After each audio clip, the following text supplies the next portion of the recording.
আল্লাহর কাছে কোটি কোটি শুকরিয়া জ্ঞাপন করি, যিনি আমাদেরকে হাজারো ব্যস্ততার ভিতরে হাজারো কাজের পবিত্র দিন, ফজিলতপূর্ণ দিন, সেই দিনে সালাতুল জুম্মা মসজিদে আসার এবং বসার তৌফিক এনায়েত করেছেন।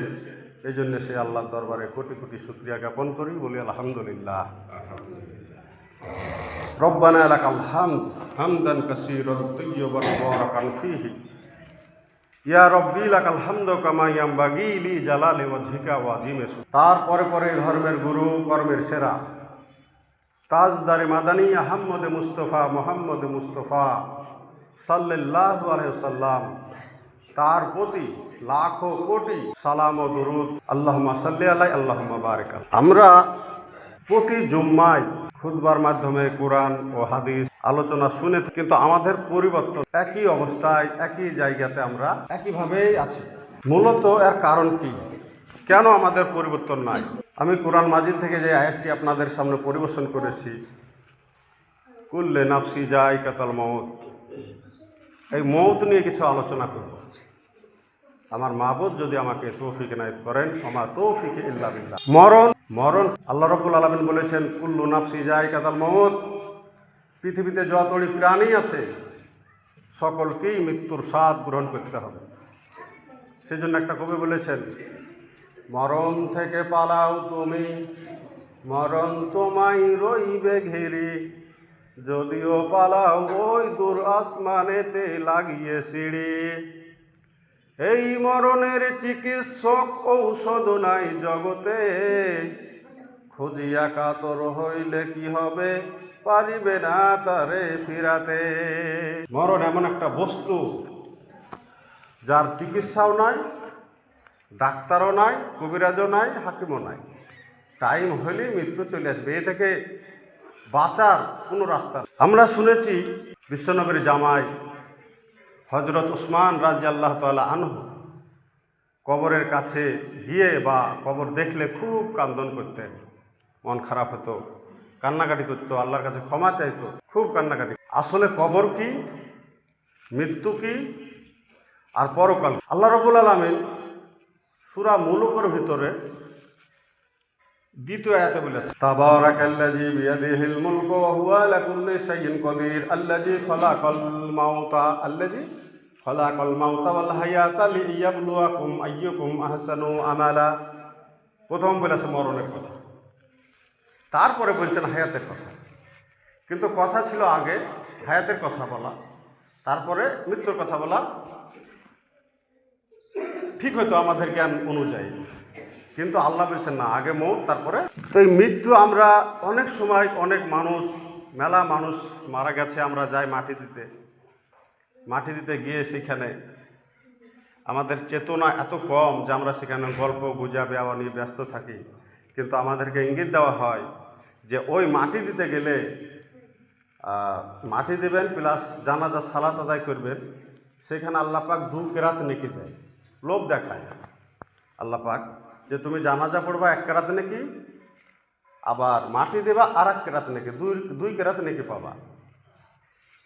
বিশ্বনবীকে বলা হয়েছে, ইয়া রাসূলুল্লাহ, কেরাত 1 কেরাত নেকি এটা কি, কতটা? তো রাসূল সাল্লাল্লাহু আলাইহি সাল্লাম বলেছেন যে উদ পাহাড় তোমরা দেখেছো, এই উদ পাহাড় সমান নেকি হচ্ছে 1 কেরাত। উদ পাহাড় তাহলে 2 কেরাত নেকি, মানে 2 উদ পাহাড় সমান 2 কেরাত। আর এইটা হচ্ছে আপনার ফারজে কিফায়া, মাটি দেওয়া, জানাজা আদায় করা, এটা ফারজে কিফায়া। ফারজে কিফায়া মানে কিছু মানুষ, মুসলিম উম্মার কিছু মানুষ যদি সে কাজটা করে নেয়, তো বাকিরা দায়িত্ব এড়িয়ে যায়, মানে এরা গুনাহগার হবে না। তবে আল্লাহ রাব্বুল আলামিন যে নেকির কথা বলেছে, সেটা যে যারা যাবে, সে কাজটা করবে, অংশগ্রহণ করবে, তারা ওই নেকিগুলো পাবে 2 কেরাতে। তো কেন ডাকা হয়েছে, কেন নেকির কথা বলা হয়েছে? এটা এক ধরনের বলতে পারেন যে মানুষ লাভের লোভী।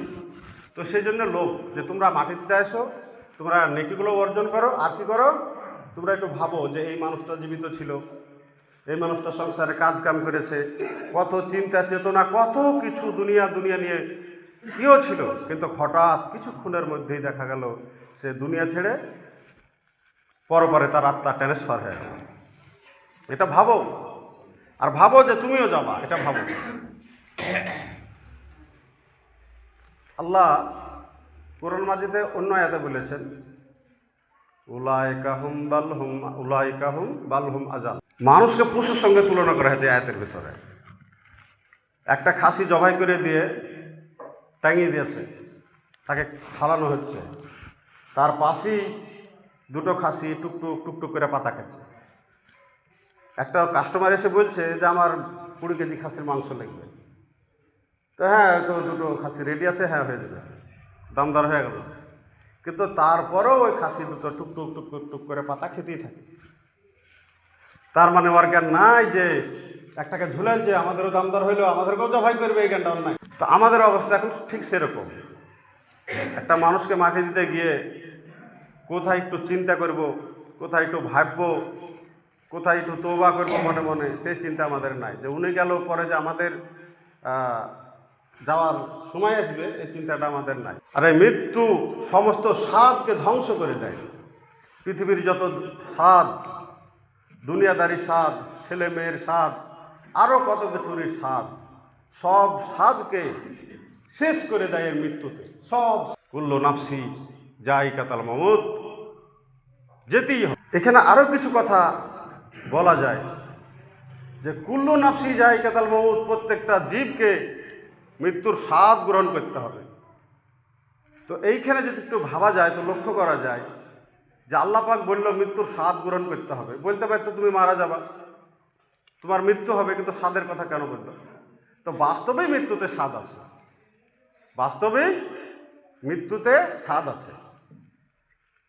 স্বাদ আমরা দেখি পৃথিবীতে, যদি তিতো মুখে দিই, একটু তিতো, একটু নাকটা ভেঙচি লাগে, তিতো খেতে পারা যায় না। আবার যখন মিষ্টি পায়েস আরও কিছু যখন খাবো, কত ভালো লাগে, সুস্বাদু লাগে। তো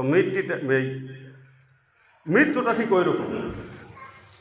যারা বেঈমান, বদমাস, শয়তানগিরি করেছে, সুদ ঘুষে জড়িয়ে থেকেছে, তাদের কাছে যখন ফেরেশতা আসবে মালাকাল মউত, তার আত্মা তো শরীর থেকে বেরোতে চাইবে না, এই দিক ওই দিক সেই দিক ছুটে বেড়াবে।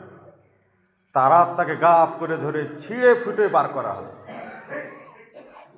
মূসা আলাইহিস সালামকে তার উম্মতেরা বলেছিল যে হে মূসা, আমাদেরকে বলুন যে মৃত্যু যখন হয়, মানুষের আত্মাটা যখন বের হয়, তখন অনুভবটা কীরকম হয়। মূসা আলাইহিস সালাম বলেছিল যে শোনো, মৃত্যুর যে কি যন্ত্রণা, এটা তো আমরা তোমাদেরকে বলতে পারবো না, তবে একটা উপমা দিতে পারি।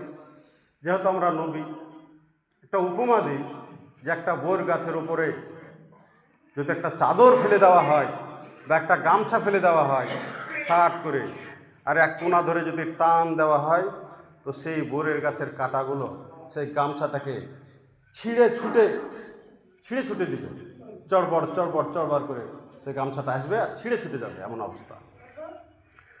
তো যারা নাকি বেঈমান, তাদের এই অবস্থা, এইভাবে মৃত্যু হবে। আত্মাকে বের করবে, ছিঁড়ে ছুটে আত্মাকে বের করা হবে।